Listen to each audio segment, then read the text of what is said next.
Hello, everyone. Thank you so much for inviting me here today. Yeah, my name is Catherine or Kate Hughes. I go by both, and I work for the Regional Partnership Board. Prior to this, I worked for my screen sharing is disabled, Linda.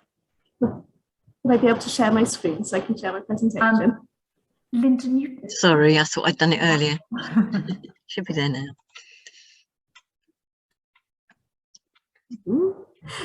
So I work for the Regional Partnership Board in Cardiff and Vale. And before that, I worked for about 10 years as the engagement lead in the Older People's Commission of Wales.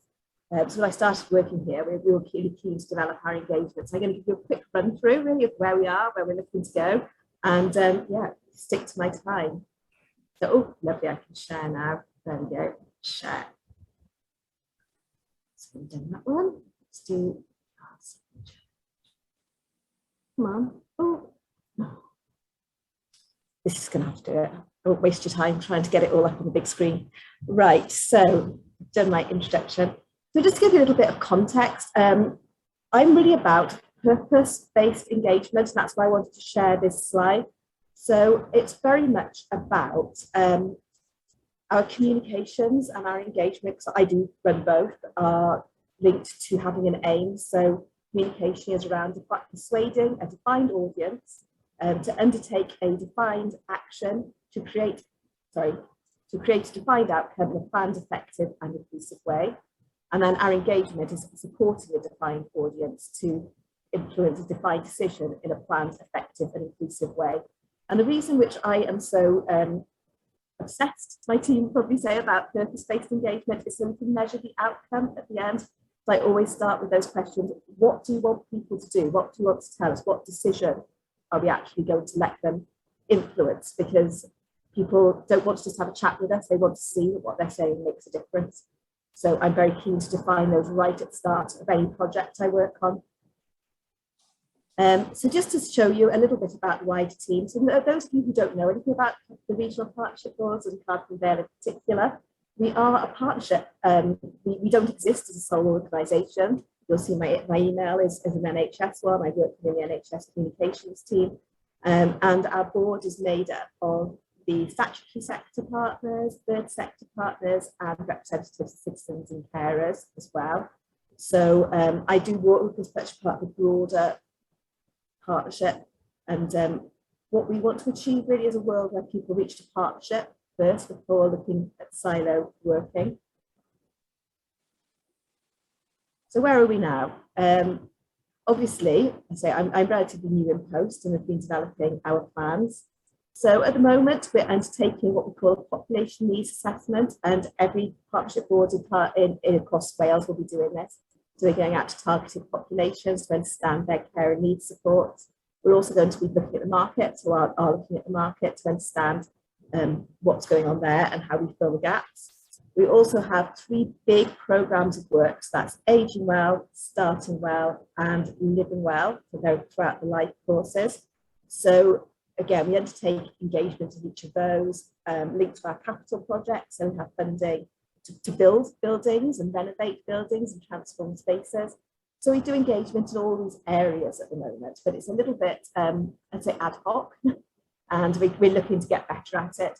And this is typically what comes out of one of the engagements which we do. This one of the engagements we ran with older people.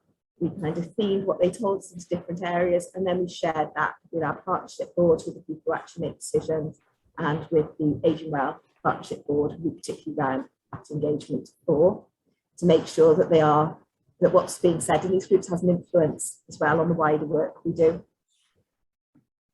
So I say that's a little bit about where we are, and when you see the slides. But I'm already excited to talk to you a little bit about where we're planning to go next, because what I'm really keen to do is work across Cardiff and Vale and effectively build, hopefully, some sort of community of practice with people who are involved with engagement and with co-production, to try and share better what we do and how we do it. And we started to build some tools around that with the third sector already. And we'd like to kind of have regular-ish meetings, to be decided how often, but certainly not more than once a month, maybe every couple of months, to share our plans and get together and learn from each other as well. Because locally, I feel like we could really benefit from that. And that will be supported by, say, tools which we'll share online and give people access to, sharing good practice. We want an online engagement platform that we can use as an RPB and put information into and better analyse it, fold it and share it to make sure we're not asking the same questions of the same populations too regularly. Having polling and sampling we're looking to do, and building community of practice. I've talked about RPB wide. Our starting well engagement, which is obviously for infants, children, young people, children in transition out of care, for instance, is very much based around co-production. Oh, sorry, Margaret, you put your hands up. Yeah, sorry, I don't mean to interrupt, but I can't see half of this. It's so tiny, your slides. Oh, I'm sorry. I'm going to see whether I can. You know, like those rings. That's better. Thank you. Thank you, Kate. There we go. So this is our co-production, and we've already started building co-produced resources for children and young people, again, working with our third sector to do that. So we are building a series of films and videos and other resources with children and people.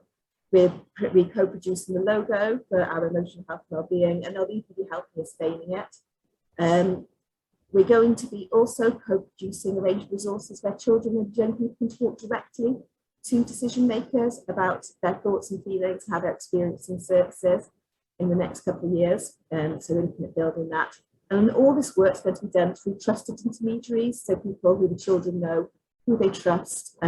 So it won't be us kind of coming and going out their lives. There will be that consistent thread that we'll fund to support our work.